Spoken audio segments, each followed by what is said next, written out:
Salam sejahtera, terima kasih karena bersama dengan saya di Nazilin Unity Channel. Apa akan jadi kalau Anwar Saman PAS?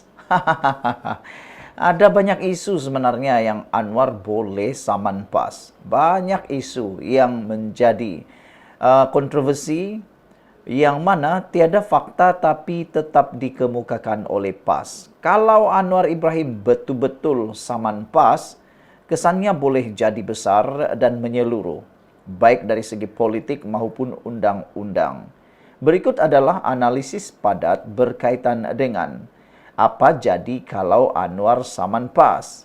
Pertama, kalau Anwar Ibrahim saman PAS, PAS pasti terperangkap di mahkamah. Kita tahu sudah banyak kali PAS kalah di mahkamah berkaitan dengan saman fitnah. Baru-baru ini mereka membayar beratus ribu ringgit kepada parti politik tertentu. Jadi ini menunjukkan PAS akan terperangkap di mahkamah kalau benar Anwar Ibrahim saman PAS. Jika saman diterima mahkamah, PAS wajib mengemukakan bukti kukuh atas segala tuduhan mereka terhadap Anwar. Termasuklah kenaikan harga barang macam-macam lah yang mereka tuduh kepada Anwar Ibrahim. Kalau PAS gagal buktikan, maka PAS boleh kalah kes dan diperintah mohon maaf secara terbuka, bayar ganti besar, ganti rugi besar kepada Anwar Ibrahim, dan pastinya reputasi mereka sebagai parti Islam akan terjejas teruk. Sebelum itu, tinggalkan komen Anda, kami sayang Malaysia dengan tanda pagar, dan ini ialah terapi imun transfer factor for life. Bagi Anda yang mempunyai masalah kesihatan yang kronik, yang biasa-biasa, yang demam atau apa saja jenis penyakit, ini ialah terapi imun transfer factor for life. Ini meningkatkan imun badan. Transfer factor ini, terapi imun ini membantu meningkatkan imun badan kita sehingga 400%. Secara umumnya, saudara-saudara sekalian, kita sukar sembuh daripada penyakit, kita kena penyakit dan kita tak sembuh-sembuh daripada penyakit karena daya imun badan kita yang lemah dan jadi bodoh. Apabila imun badan kita menjadi lemah dan bodoh, kita susah sembuh dan kita kena penyakit. Sebut sajalah apa jenis penyakit yang Anda tahu. Semuanya ada kaitan dengan lemah dan bodohnya imun badan kita. Tapi dengan transfer factor terapi imun ini, imun badan kita menjadi kuat, menjadi bijaksana. Produk ini diluluskan oleh KKM, diiktiraf oleh dokter-dokter di seluruh dunia, bahkan diperakui oleh dokter di Malaysia, dan paling penting sekali, transfer factor ini adalah halal. Dapatkannya melalui nomor telepon yang tertera, jangan tunggu lama-lama. Saudara, mula-mula Anda kata penyakit itu biasa-biasa, makan ubat dan macam-macam. Akhirnya makan ubat tak sembuh-sembuh juga. Kenapa? Karena imun badan Anda yang lemah. Jawaban kepada penyakit atau masalah kesehatan kita hanyalah imun badan kita. Kuatkan imun badan kita supaya kita jadi sembuh. Baik, saudara. Anwar dapat political mileage kalau Anwar Ibrahim benar-benar saman di mahkamah. Dengan saman ini, Anwar akan membuktikan beliau tidak takut berdepan secara sah, memperlihatkan imej tegas, bersih dan berani melawan fitnah, dapat simpati rakyat, terutamanya golongan atas pagar dan profesional. Dan jika Anwar Ibrahim betul-betul menyaman PAS dan diterima oleh mahkamah, PAS berisiko kehilangan sokongan tengah. Ramai penyokong PAS bukan taksub. Mereka percaya parti ini secara suci dan berakhlak. Bila dibawa ke mahkamah dan didedahkan bukti penipuan, keyakinan rakyat akan terjejas. Undi luar bandar dan orang muda boleh berpaling tada. Keempat, muafakat Perikatan Nasional bakal tergugat. Kalau PAS terlalu sibuk dengan kes mahkamah, fokus mereka terhadap PRN dan PRU akan berkurang. Bersatu, yaitu Muhyiddin mungkin cari peluang untuk dominasi semula dalam PN. Retak dalaman akan mula nampak. Yang kelima, gelombang balas rakyat akan berlaku. Kalau Anwar menang saman, rakyat mula celik bahawa banyak tuduhan politik hanya fitnah murahan. boleh bawa kepada gelombang rakyat menolak politik kebencian dan agama toksik. Jadi, saudara, kalau betul Anwar Ibrahim menyaman PAS, ini bukan sekadar kes mahkamah. Ini adalah pertempuran antara kebenaran dan fitnah, antara politik matang dan politik murahan, dan rakyat akan jadi hakim sebenar. Sekian dulu untuk kali ini. Jangan lupa tinggalkan komen Anda dengan tanda pagar "Kami benci politik dendam". Tulis dalam ruangan komen dengan tanda pagar "Kami benci politik dendam". Kita jumpa lagi. Bye-bye. Salam sejahtera. Terima kasih karena bersama dengan saya di Nazilin Unity Channel. Akhirnya Rafizi balas dengan tanda petik dendam terhadap apa yang dibuat terhadap beliau. Apabila Rafizi bersuara, pasti ada fakta. Apabila Rafizi bersuara, pasti akan membuat orang terkedu dan tak mampu menjawab apa-apa. Rafizi akhirnya bersuara. Kata Rafizi, nasihat saya kepada Puan, lebih baik fikir amalan dosa sendiri. Wow, Rafizi sekolahkan pula Speaker Dewan Rakyat, Dewan Undangan Negeri Johor, yaitu Puan Zarkasi. Kata Rafizi, nasihat saya kepada Puan, lebih baik fikir amalan dosa sendiri. Wow, apa dosa yang dikatakan ini dan apa pula amalan atau nasihat itu? Haha.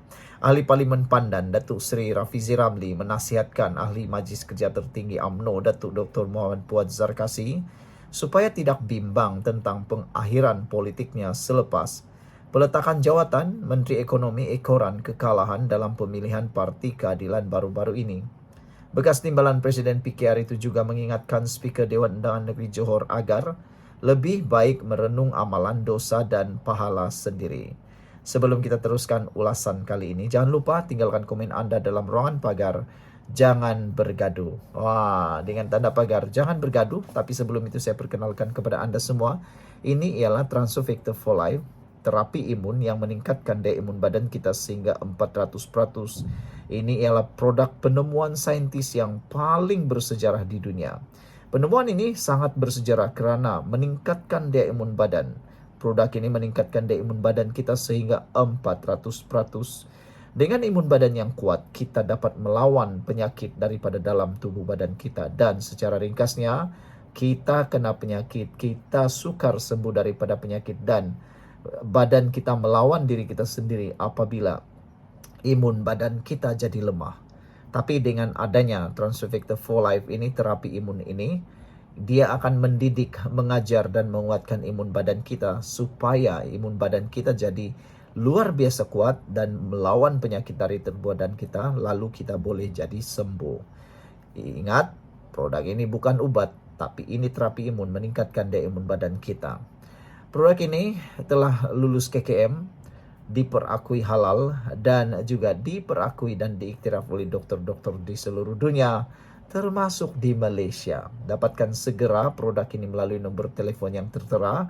Dan ingat, jangan cuba bertangguh-tangguh daripada masalah kesehatan kita, karena kita tak tahu adakah sudah terlambat atau tidak. Tindakan kita yang dibuat sekarang akan menentukan apa yang akan berlaku seterusnya. Jadi, hubungi nombor telepon yang tertera, dapatkan nasihat, bimbingan daripada kami. Baiklah, saudara, kata Rafizi Ramli, bekas Presiden PKR itu, beliau mengingatkan Speaker Dewan Undangan Negeri Johor agar lebih merenung amalan dosa dan pahala sendiri. Nasihat saya kepada Puan, kata Rafizi, jangan bimbangkan pengakhiran politik saya. Lebih baik fikirkan amalan dan dosa pahala masing-masing. Lebih-lebih lagi kalau umur itu 20 tahun lebih tua dari saya, katanya menerusi hantaran di Facebook. Sebelum ini, Puan memberi peringatan kepada Rafizi agar tidak berlebihan mengkritik kerajaan, kerana bimbang bakal berakhir dalam penjara susulan kenyataannya berhubung rancangan Malaysia ke-13 yang didakwa sebagai reaksi tergesa-gesa kerajaan selepas kritikan dalam media sosial terhadap Menteri Komunikasi Datuk Fahmi Fadzil. Puan juga memberitahu Rafizi bahawa kes boleh dicari dan akhirnya menjerat dirinya sekiranya tidak berwaspada. Menurut Rafizi, beliau selama ini mengelak membalas sindiran berulang Puan kerana menghormati kedudukan masing-masing Ketika berada dalam kerajaan perpaduan, bertahun-tahun dia cuit saya, tapi saya tidak pernah balas. Sebahagiannya kerana saya menghormati tata cara bila duduk bersama dalam kerajaan. Sebagai pimpinan kanan keadilan, saya tidak wajar menghentam secara terbuka seorang wakil rakyat dari UMNO. Sepatutnya, orang yang berbudi kita berbahasa. Tapi tidak begitulah sebab manusia ini macam-macam jenis. Saya juga faham kalau Puan ni marah dekat saya sampai bila-bila. Dia dulu ketua pengarah jasa. Sekarang dikenali sebagai Jekom yang diberi tanggungjawab mempertahankan bekas Perdana Menteri Datuk Seri Najib Tun Razak sebelum pilihan raya umum 2018, kata Rafizi.